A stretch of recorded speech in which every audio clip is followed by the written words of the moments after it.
Hello, Hecate devotees, witches, and fellow occultists alike out there.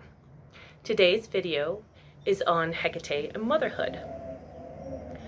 Now, there's a lot of people that just specifically associate Hecate with Kor, the maiden form, and to have not given birth. There are others that associate her with certain goddess aspects who have, such as Echidna, her form as a monster, mating with Typhon and giving birth to the Cyclops and Scylla and two of the Gorgons, or as her form as Selene, the moon, and mating with Pan.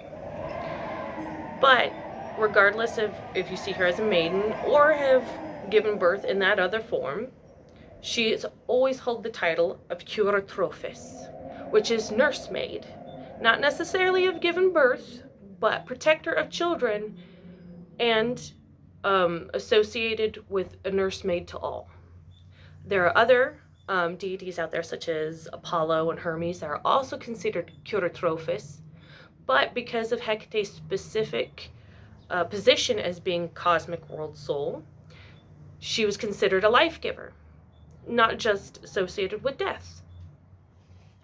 As her form as the cosmic world soul, you could read about this through Sarah Johnston Eel's book, Hecate Soteria, which has great information not only on this and many of her uses and forms of magic, but as the cosmic soul, she is the universe and space itself, which I associate with because I enjoy astrology, and she's embodiment of the universe and creation. So through creation, she made the heavens and the planets and given birth to the earthly aspects.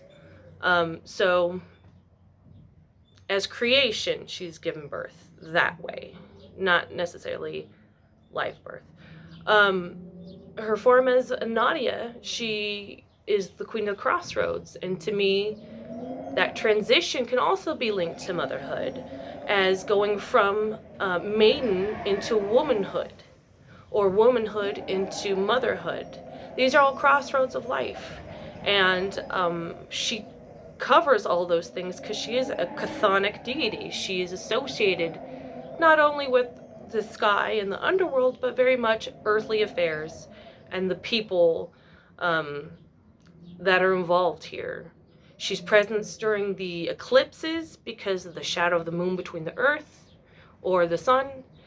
So that every time an eclipse happens, that earthly energy gets stirred up, those emotions get stirred up within people, things happen, things change, transitions happen, which is why she's also associated that way. But back to motherhood. There are plants associated with her, like belladonna, that were used in childbirth. They would use it to induce a twilight, so a woman would be awake and aware but not feel anything. And goodness, I would associate her with childbirth just for that alone, from relief of pain, because that's a whole other, yeah. Anyway, so with her association as migrator of souls, there is a spell in the Greek magic papyri that lists her as having golden sandals and a rope to tie around the demon or spirit that's bothering you and pull them to the underworld. To me and many other cultures, I associate a noose or a rope with the umbilical cord. A little bit of a personal story. When I was giving birth to my son, I did chants to Hecate because I was 3 years into being devoted to her, and that made a difference as far as thinking and focusing your pain, because you're chanting, you're thinking of her, and there was a little bit of relief. But of course, epidurals are a woman's best friend sometimes when you're giving birth. Some people are brave and do natural, but my point is, my son was born with his umbilical cord wrapped around his neck, and luckily he was fine, and he could breathe, and the nurses were there and took care of him. But the point is that the noose can hang and kill. The umbilical cord can hang and kill. Life source, the umbilical cord can feed, and a rope can tie and unite. I mean, I do associate those two things together.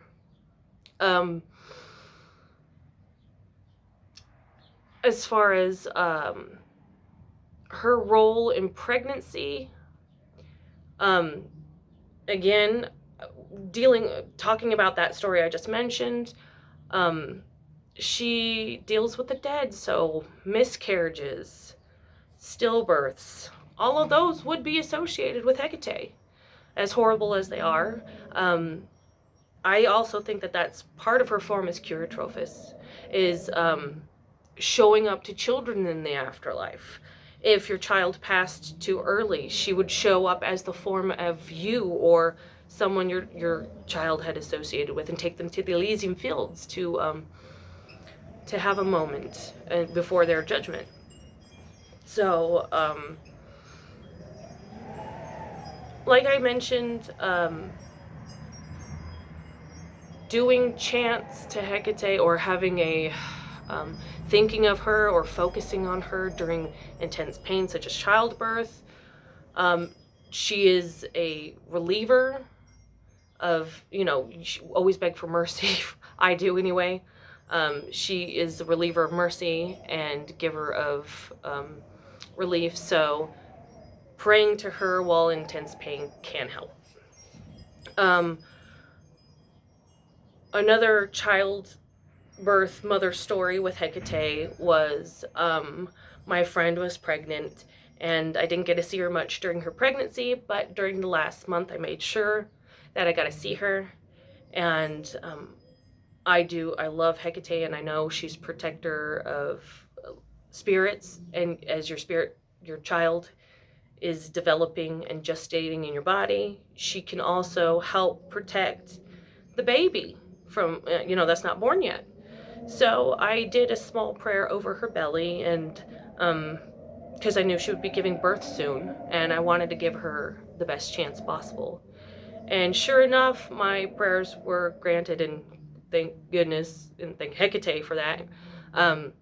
She went into labor like that, had the baby naturally, not even an epidural, had her within an hour, and that was her first baby. So good for her genetics, but also I'm like very grateful that Hecate was watching over her. And so that in its aspect, you can use her to, if you are pregnant or someone is pregnant, you can call on Curatrophus to help not only the gestation of your unborn child, protection during your pregnancy, but also in giving birth, not just chanting her name for pain relief, but also focusing on the transition of body to being born into the world, into the chthonic realm, which she rules. I mean, if we even want to talk about her in planetary aspects, she rules, certain parts of your birth chart. So being born under the midnight means something specific to her. So, she rules over your life through birth that way too. There are many aspects to Hecate out there. And those are just some of the things that I've used her for, or that she's helped me with in my times of motherhood. I hope that... there's also an amazing article written by Cindy Brannon about keeping her keys and a ritual to children and Hecate out there if you're looking for specific rituals to her. So I hope that this video finds you well. I hope you got a little bit of informed about some of her work in childbirth. And I hope this video finds you well, and you get inspired a little by Hecate and her motherhood, or association with motherhood. Have a good one. Bye.